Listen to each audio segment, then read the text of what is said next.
سب ہی کہتے تھے کہ تمہیں نصر بہت خوش رکھے گا، اچھا کماتا ہے اور سلجھا ہوا بھی ہے۔ اس کی باتوں سے تو یہی لگتا تھا کہ تم پر جان نشور کرتا ہے۔ پھر یہ بھی تو دیکھو کہ نصر کی والدہ کس طرح سے تمہاری خاطرداری صدقے جاتی ہے۔ جب بھی گھر چکر لگاتی ہے تمہیں اپنے پاس سے اٹھنے بھی نہیں دیتی۔ تم بلا شبہ ایک خوش قسمت لڑکی ہو جو تمہیں ناصر جیسا لڑکا ملا ہے۔ میں یہ سب باتیں سن کر خوش ہو جایا کرتی تھی۔ میں نے ناصر کی تصویر دیکھی تھی تو دل و جان سے اس پر فدا ہو گئی تھی۔ وہ دبئی میں رہتا تھا۔ سننے میں یہی آیا تھا کہ وہ دبئی میں بہت اچھی جاب کرتا ہے۔ میری والدین اس رشتہ داری سے راضی تھی۔ میں نے بھی حامی بھر دی اور یوں میری شادی ناصر سے ہو گئی تھی۔ ہم ایک ہفتہ پاکستان میں ہی رہے۔ ناصر نے میرا بہت خیال رکھا، میری خوب آؤ بھگت کی۔ ہم نے جس قدر ممکن تھا ساتھ وقت گزارا۔ پھر ناصر واپس دبئی چلا گیا۔ اس کی والدہ اور چھوٹی بہن سبین نے میری دلجوئی کرنے کی کوشش کی تھی۔ وہ ہفتے بعد ہی میرا ویزا بھی آ گیا اور یوں ہم تینوں دبئی چلے گئے۔ ناصر ہمیں ایئرپورٹ پر ریسیو کرنے آیا تھا۔ وہ بہت خوش دکھائی دے رہا تھا۔ ناصر نے مجھے بتایا کہ اس نے کس طرح سے گن گن کر دن گزارے تھے۔ اس نے مجھ سے وعدہ کیا تھا کہ وہ میری زندگی کی خوشیوں سے بھر دے گا، مجھے دبئی کے سیر کرائے گا۔ ہم دونوں میاں بیوی ایک دوسرے کی سنگت خوش تھے۔ میں گھر کا کام کرنے کی کوشش کرتی تو میری ساس اور نند میرا ہاتھ تھام کر محبت سے کہتی، طاہرہ ابھی آپ کے یہ دن انجوائے کرنے کے ہیں، آپ خود ذمہ داریاں مت ڈالیں۔ میں ان کی باتیں سن کر مسرور ہو جاتی۔ سب نے ٹھیک ہی کہا تھا کہ میں بہت خوش نصیب ہوں جو مجھے ایسے لوگ ملے ہیں۔ میں نے فقط 4 دن میں ہی اس بات کا اندازہ لگا دیا تھا کہ میرے سسرال میں دنیا کی ہر سہولت موجود ہے۔ دبئی جیسے مہنگے ملک میں بھی یہ لوگ زندگی کی ہر لگژری سے مستفید ہیں۔ رات ہوئی تو میرے شوہر نے مجھ سے کہا کہ اچھی طرح سے تیار ہو جاؤ، ہم دونوں ڈنر پر جائیں گے۔ میں خوشی خوشی تیار ہو گئی۔ ناصر نے میری تعریف میں زمین آسمان ایک کر دیا تھا۔ ہم دونوں ایک دوسرے کے ساتھ مکمل الگ رہے تھے۔ مجھے یہ زندگی بہت حسین لگ رہی تھی، مگر مجھے کہاں معلوم تھا کہ یہ سب عارضی ہے۔ یہ سکھ تو تھوڑا سا مزہ ہے، اس کے بعد آزمائشوں کے پہاڑ مجھ پر ٹوٹ پڑیں گے۔ میں اور ناصر گھر واپس آ گئے تھے۔ پھر ہم دونوں نے شادی کی فلم دیکھی۔ وہ ساری رات ہم دونوں ایک دوسرے سے باتیں کرتے رہے، ایک دوسرے سے کمنی انجوائے کرتے رہے۔ صبح کے وقت میری آنکھ لگ گئی۔ دوپہر 2 بجے قریب میں نیند سے بیدار ہوئی تو فریش ہو کر کمرے سے باہر آ گئی تھی۔ میرا شوہر اور ساس لاؤنج میں ہی بیٹھے ہوئے تھے۔ دونوں کے چہرے کے تاثرات سخت تھے۔ میں بولی، ناصر آپ کب اٹھے؟ ناصر نے میری جانب گور کر دیکھا تھا اور اٹھ کر میرے پاس آ گئے۔ ناصر کے چہرے سے ایسا لگ رہا تھا جیسے وہ مجھ سے سخت خفا ہو، اور پھر دیکھتے ہی دیکھتے ناصر نے مجھے ایک کے بعد دیگر 3 طلاقیں دے دی تھی۔ میں بالکل شاک کی تھی۔ منہ سے کوئی غلط ہی نہیں نکلا تھا۔ میں تو اپنا قصور میں بھی پوچھ نہیں پائی تھی کہ ناصر کہنے لگا، ابھی اور اسی وقت میرے گھر سے نکل جاؤ۔ میں نے شکوہ کی نگاہوں سے اپنی ساس کی جانب دیکھا تھا کہ وہ اپنی بیٹے سے کچھ تو کہیں، ایسا قدم اٹھانے سے باز رکھے، مگر اس نے بھی مجھ سے نظریں پھیر لی تھی اور مجھے اس طرح نظر انداز کر دیا تھا جیسے میں وجود نہیں رکھتی۔ میں ششدر سی رہ گئی تھی، جسم بے حس و حرکت ہو چکا تھا۔ تب ناصر نے میرا ہاتھ پکڑا اور مجھے اپنے گھر سے دے کر نکال دیا۔ میں پٹی نگاہوں سے اپنے منہ پر بند ہوتے دروازے کو دیکھتی رہ گئی تھی۔ میرا سپنوں کا شیش محل ایک ہی جھٹکے سے ٹوٹ کر گر پڑا تھا۔ میں پردیس میں بھی یار و مددگار ہو گئی تھی۔ میرے پاس تو کوئی ٹھکانہ بھی نہیں تھا جہاں میں جا سکتی۔ میں تھر تھر کانپنے لگی تھی۔ خود کو سنبھالنے کے لیے یوں ہی سڑک پر چلتی جا رہی تھی۔ جب میں بہت دور پہنچ گئی تو ایک بینچ پر بیٹھ کر پھوٹ پھوٹ کر رونے لگی تھی۔ تب مجھے کسی مرد نے آواز دی کہ کیا ہوا ہے آپ کو؟ یہ مرد میرے ساتھ انگلش میں مخاطب تھا۔ میں نے سر اٹھا کر دیکھا تو میرے سامنے ایک عربی کھڑا تھا جس کے چہرے پر پریشانی ہی پریشانی تھی۔ سچ شکر کہ میں پڑھی لکھی تھی اور انگلش میں بات کرتے میں مہارت رکھتی تھی۔ میں نے اسے اپنا مسئلہ بتا دیا تو کہنے لگا، دبئی میں کسی کو جانتی ہو یا رہنے کے لیے تمہارے پاس کوئی ٹھکانہ ہے؟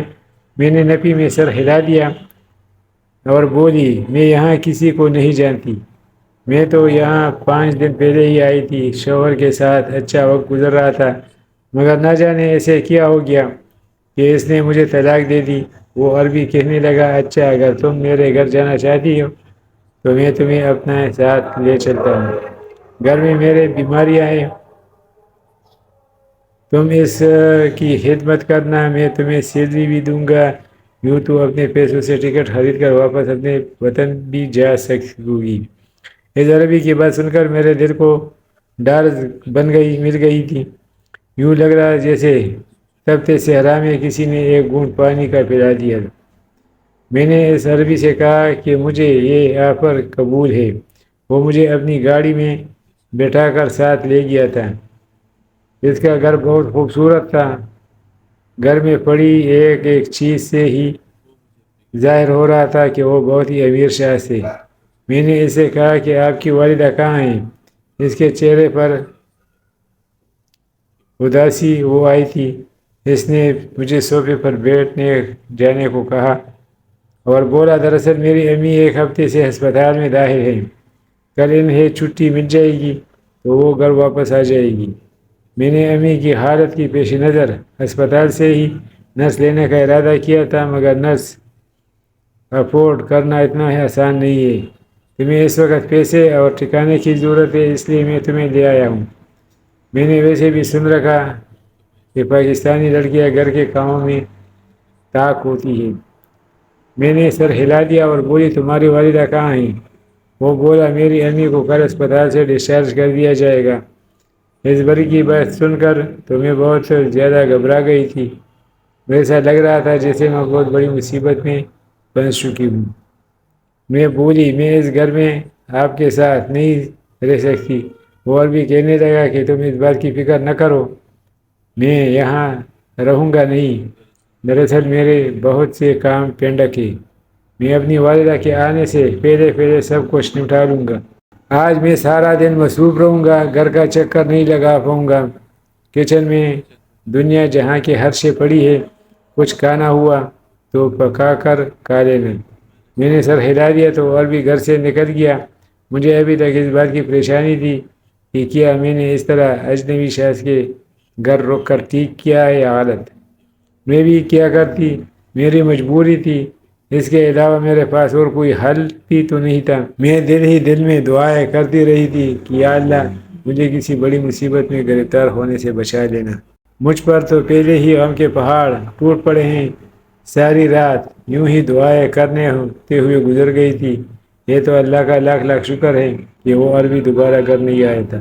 اگلے دن صبح ہی لوٹ کر آیا تھا، ساتھ اس کے ویل چیئر پر اس کی والدہ بھی تھی۔ اس عربی کی والدہ نے مجھے دیکھتے ہی چہرے پر کپڑا ڈال دیا تھا۔ میرے دیکھنے سے پہلے شاید اس کا چہرہ عریاں تھا۔ نہ جانے انہوں نے مجھ سے وہ پردہ کیوں کیا تھا، یا پھر وہ ہمیشہ سے ہی پردہ کرتی تھی۔ اس بات نے مجھے کچھ پریشان کر دیا تھا۔ میں نے خود کو تسلی دی کہ وہ بیمار خاتون ہے، شاید اسی وجہ سے انہوں نے ایسا کیا ہوگا۔ مجھے اس بات کی خوشی تھی کہ عربی کی بات سچ ہو گئی تھی۔ اس کی والدہ ویل میں سچ میں بیمار تھی۔ اس عربی نے میرے ساتھ کسی قسم کا کوئی دھوکہ نہیں کیا تھا۔ عربی اپنی ہی امی کو کمرے میں چھوڑ آیا، میرے پاس آ کر کہنے لگا، مجھے اپنی امی سے بہت محبت ہے۔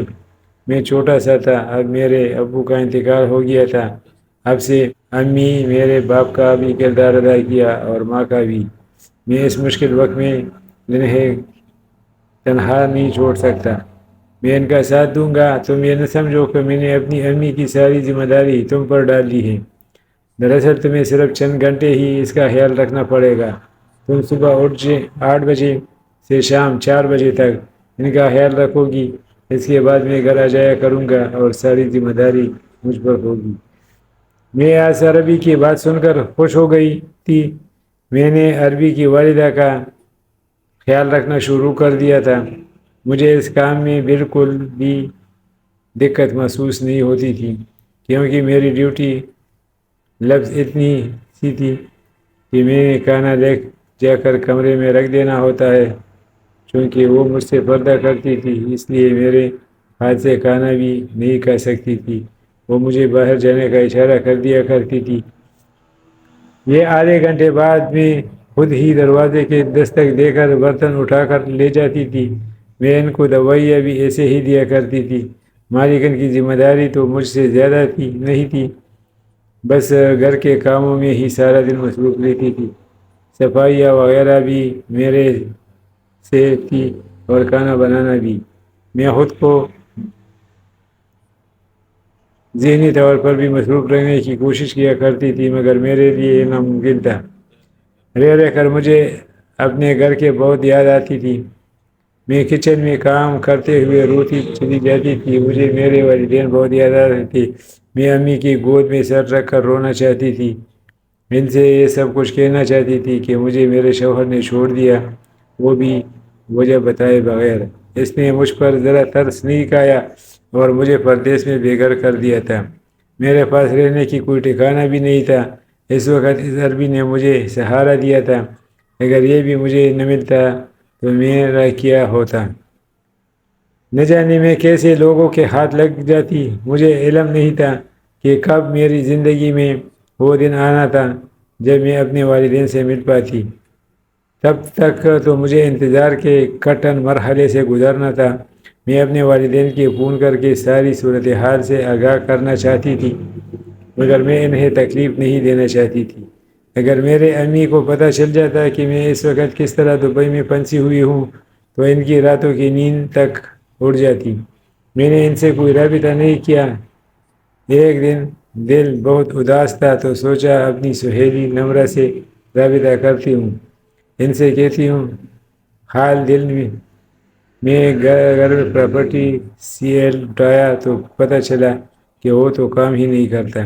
میں بہت اداس ہو گئی تھی۔ تب میرے ذہن میں چوکیدار کا خیال آیا تھا۔ میں نے سوچا کہ اس کے موبائل سے گھر رابطہ کر لیتی ہوں۔ میں چوکیدار کے پاس گئی اور بڑی مشکل سے اسے اپنی بات سمجھانے کی قابل ہوئی تھی کہ مجھے تمہارا موبائل چاہیے، میں گھر رابطہ کرنا چاہتی ہوں۔ میری بات سن کر اس چوکیدار نے صاف صاف انکار کر دیا اور بولا میرے موبائل میں پیسے نہیں ہیں۔ مجھے مایوسی ہوئی تھی، مگر میں ہمت نہیں ہارنا چاہتی تھی۔ آج میں کسی اپنی مہربان سے بات کر کے دل پر جمع غبار اکھلا کر لینا چاہتی تھی۔ میں نے چوکیدار سے کہا کہ تم مجھے کسی پی سی او کا پتہ ہی بتا دو، میں خود ہی باہر چلی جاؤں گی۔ میری بات سن کر وہ اور بھی ہنس دیا اور بولا ناممکن ہے، مالک نے سختی سے منع کیا ہے کہ میں آپ کو گھر سے جانے نہ دوں۔ آپ نہ تو کسی کو فون کال کر سکتی ہے اور نہ ہی باہر جا سکتی ہے۔ یہ بات سن کر تو میرا دل ہی بیٹھ گیا۔ کیا اس عربی نے مجھے اپنا گھر میں نظر بند کر لیا تھا؟ میں تو یہ سب سوچ کر ہی تھر تھر کانپنے لگی تھی۔ کیا گھر واپس جانا فقط میرا ایک خواب تھا؟ کیا میں یہاں پر پردیس میں ہی مر جاؤں گی؟ مجھے اس عربی کا بے صبری سے انتظار تھا۔ میں نے اس سے دو ٹوک بات کرنا چاہتی تھی۔ شام میں جب وہ عربی آیا تو میں قدر غصے سے بولی کہ میں تمہاری جاگیر نہیں ہوں، فقط ایک ملازمہ ہوں جو اپنی مرضی سے کہیں بھی آنے جانے کا حق رکھتی ہوں۔ فون پر اپنے گھر والوں سے رابطہ کر سکتی ہوں۔ تم نے کیا سوچ کر مجھے اس قدر پابندیاں لگائی ہیں؟ مجھے تو اس متعلق کچھ علم ہی نہیں تھا۔ آج تمہارے چوکیدار نے سے علم ہوا کہ تم نے مجھے اپنے گھر میں نظر بند کیا ہوا ہے۔ میری بات سن کر اس عربی کے چہرے پر مسکراہٹ پھیل گئی تھی اور بولا ایسا ویسا کچھ بھی نہیں ہے، تم مجھے غلط سمجھ رہی ہو۔ میں نے یہ سب کچھ تمہارے بھلے کے لیے کیا تھا۔ تم دبئی میں بالکل انجان ہو، تمہیں علم نہیں کہ یہاں کیسے کیسے انسان نما بیڑیے پھر رہے ہوتے ہیں۔ تم اگر غلط ہاتھوں میں چلی گئی تو عمر بھر تمہارا سراغ نہیں لگے گا۔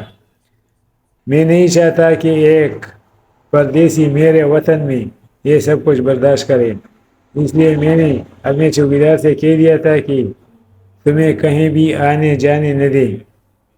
رہی بات فون پر بات کرنے کی، تو تم اپنے والدین سے رابطہ کر کے کیا کہو گی؟ یہ کہ مجھے میرے شوہر نے طلاق دے دی ہے، میرے پاس ٹکٹ کے پیسے بھی نہیں ہیں، اور اب میں ایک عربی کے گھر ملازمت کر رہی ہوں تاکہ وطن واپسی کے لیے کچھ پیسے جمع کر سکوں۔ تم اپنی والدین کو اذیت دینا چاہتی ہو کیا؟ میں جب اپنی ماں کا دکھ سمجھ سکتا ہوں تو کسی اور کے والدین کا کیوں نہیں؟ کیا ہی اچھا ہوگا کہ تم 1 مہینے کی تنخواہ لے کر اپنے ملک واپس چلی جاؤ، وہاں جا کر پھر اپنی حالات گھر والوں سے کہہ دیں۔ مجھے عربی کی باتیں اچھی لگی نہیں، میں نے مسکرا کر کہا، ایسے معذرت کی تھی اور بولی، معاف کرنا، تمہیں سمجھنے میں مجھے غلطی ہو گئی۔ دراصل مجھے اپنے ہی شوہر نے اس طرح کا دکھ دیا ہے کہ میں اب کسی پر بھروسہ کرنے کے قابل ہی نہیں رہی ہوں۔ عربی کچھ بھی کہے بنا چلا گیا۔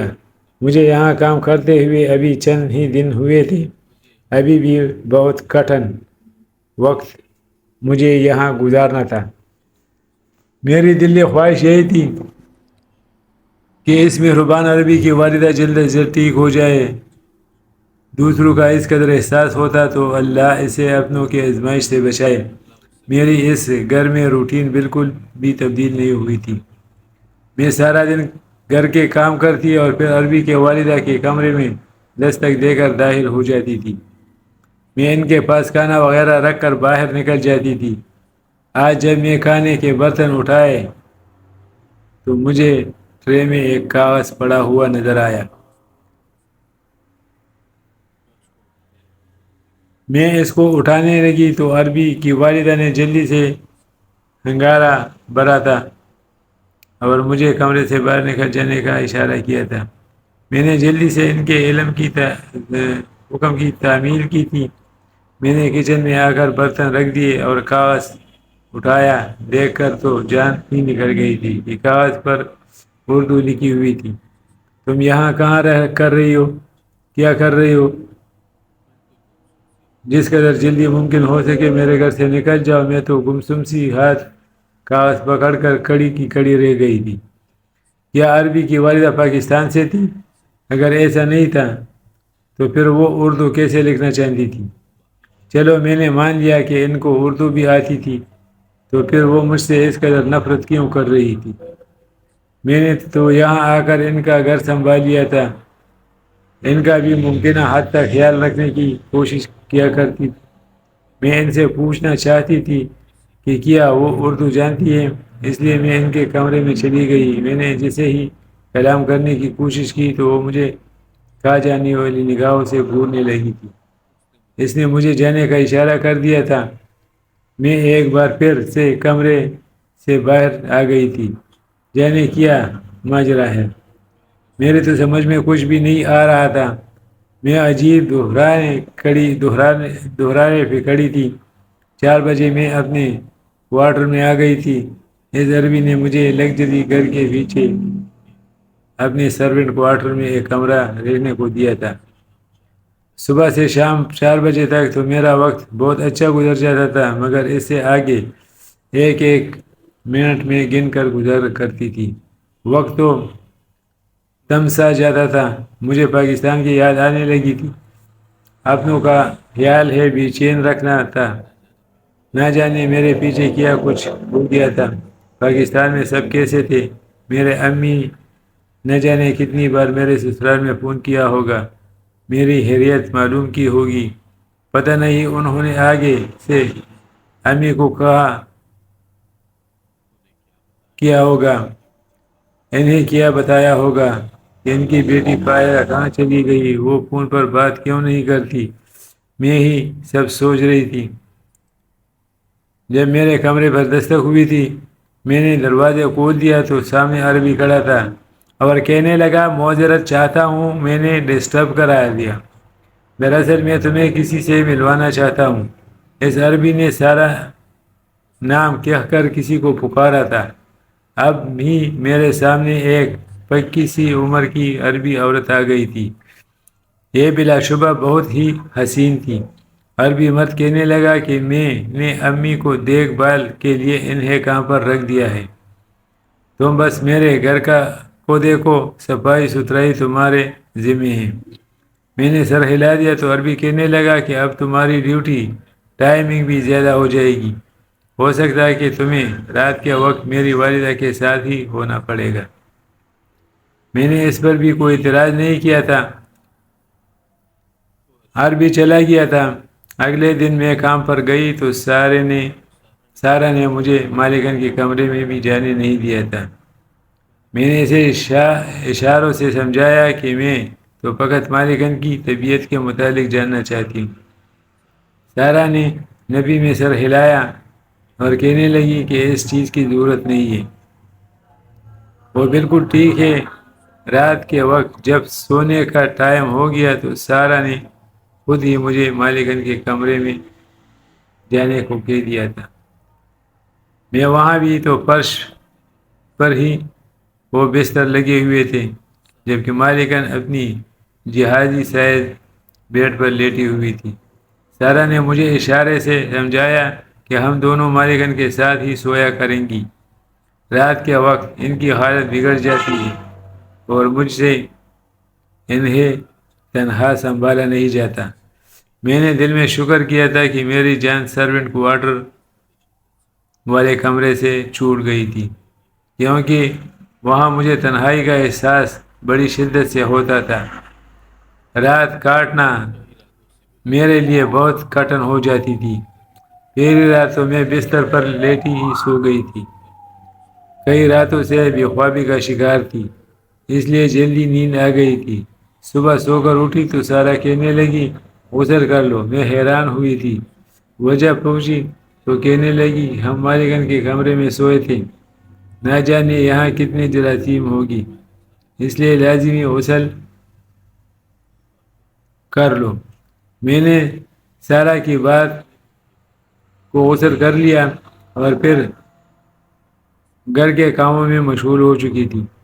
میرے لیے یہ بات کافی حیران کن تھی کہ سارا تو مالکن کے کمرے سے بالکل بھی باہر نہیں آتی تھی، جبکہ مجھے تو وہ ایک پل کے لیے بھی اپنے کمرے میں برداشت نہیں کر پاتی تھی۔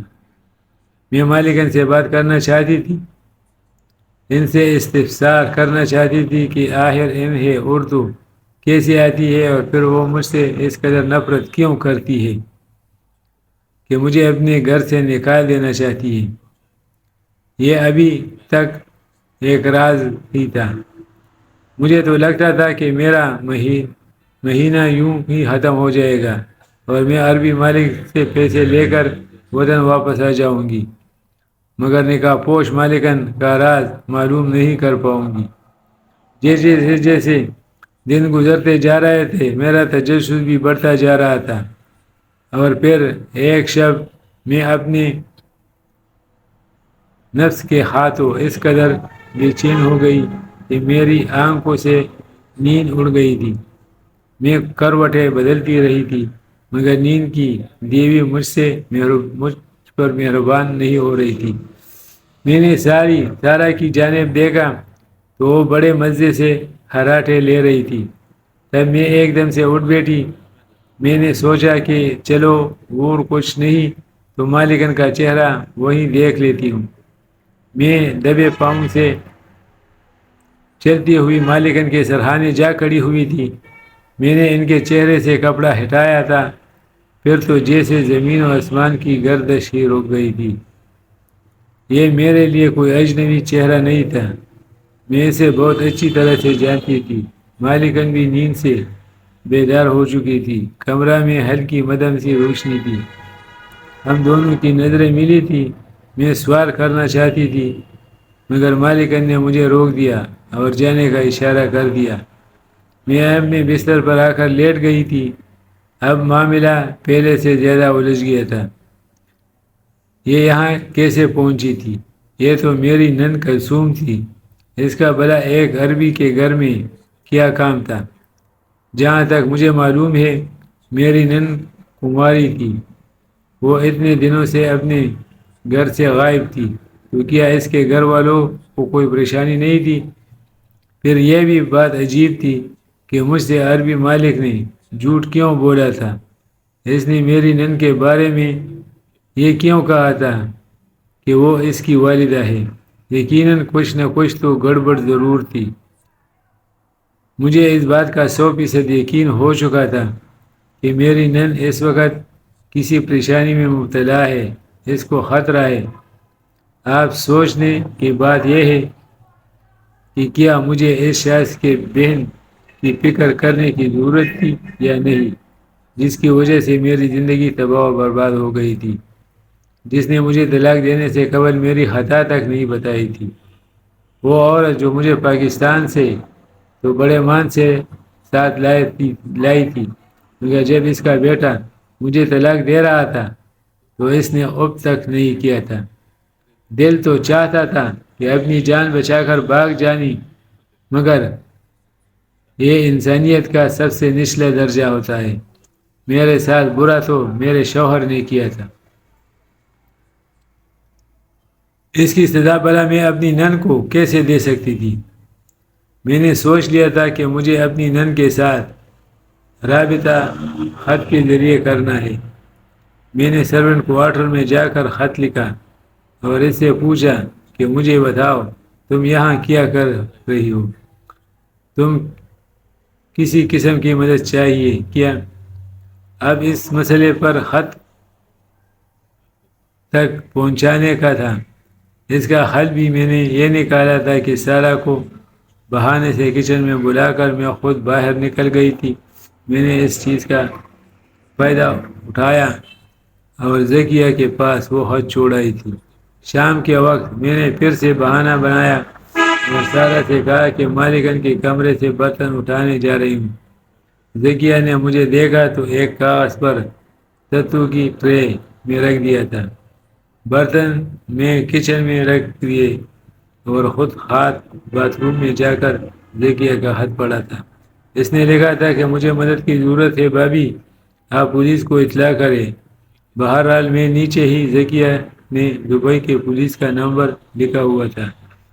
میں اب شش و پنج میں مبتلا تھی کہ کس طرح سے فون کروں پولیس کو، کیوں کہ میرے پاس تو موبائل بھی نہیں تھا۔ اسی وقت میری نظر سارا پر پڑی تھی اور اپنے موبائل سے کسی سے بات کر رہی تھی۔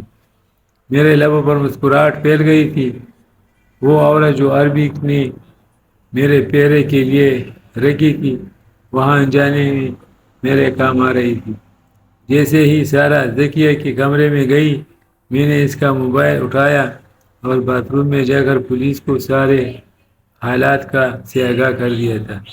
پولیس نے مجھے چند تدابیر بتائی تھی اور کہا تھا کہ ہم بس پہنچنے ہی والے تھے۔ تھوڑی دیر میں عربی بھی گھر آ گیا تھا۔ میں بھاگتی ہوئی ان کے پاس آئی اور بولی کہ ہمارے گیسٹ روم میں سانپ آ گیا ہے۔ عربی بہت گھبرا گیا۔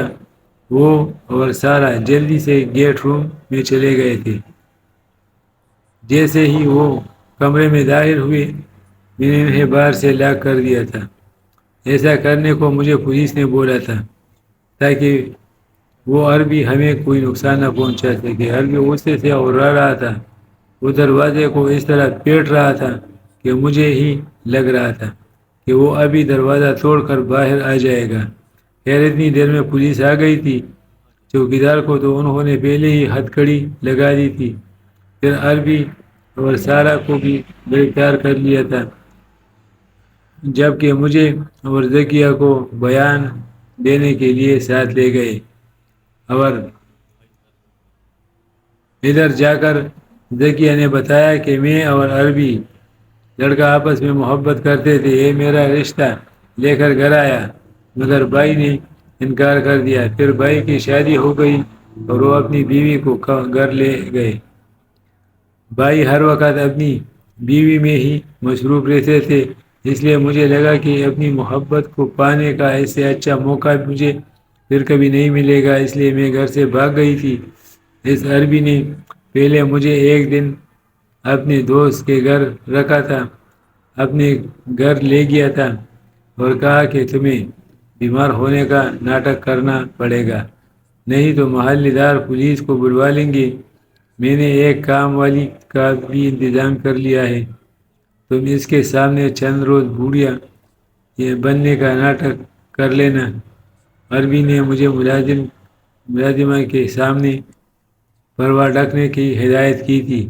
پھر یہ دیکھ کر تو میرا جان ہی نکل گئی تھی کہ ملازمہ کے روپ میں کوئی اور نہیں بلکہ میری بھابھی سامنے کھڑی ہے۔ میں نہیں چاہتی تھی کہ بھابھی کو پتہ چلے کہ میں یہاں ہوں اور مجھے گھر ساتھ لے جانے، کیونکہ میں تو ابھی بھی عربی سے محبت کرتی تھی۔ مگر ایک دن جب وہ فون پر کسی کی حالت بات کر رہے تھے تو میں نے سن لیا کہ اس نے تو میرے اور بھابھی کا سودا طے کر دیا ہے، وہ ہمیں فروخت کر دینا چاہتا تھا۔ میں تو وہاں پھنسی ہوئی تھی، اس لیے بھابھی کو تو وہاں سے بھگا دینا چاہتی تھی۔ بڑے پولیس نے کی والدہ اور بھائی کو بھی تانے بلا لیا تھا۔ میری سابقہ ساس کہنے لگی کہ مجھے معاف کر دینا بیٹی، تمہیں طلاق میری وجہ سے ہوئی ہے۔ جب ذکیہ گھر سے بھاگ گئی تو میں نے تمہارے شوہر سے کہہ دیا کہ تمہاری بیوی اس سب میں ملوث تھی، اس لیے ہی تمہاری بہن کو گھر سے بھگا دیا۔ اس غصے میں اس نے تمہیں طلاق دے دی اور مجھے آج معلوم ہوا کہ تم نے ہی میری بیٹی کو بچایا ہے۔ تم مجھے معاف کر دو، میری ساس نے میری زندگی تباہ کر دی تھی۔ معاف کرنا اتنا آسان تو نہیں تھا۔ پولیس چھاپے مار کر عربی کے گروہ کو پکڑ لیا تھا، مجھے وطن بھجوا دیا گیا۔ میری ٹٹی پٹی حالت دیکھ کر میرے والدین بہت افسردہ ہیں، مگر میرے پاس ان کو دینے کے لیے تسلی کا ایک حرف بھی نہیں ہے۔ کسی کے گناہ کی سزا مجھے مل گئی تھی، آگے نیا اندھیرا نظر آ رہا تھا۔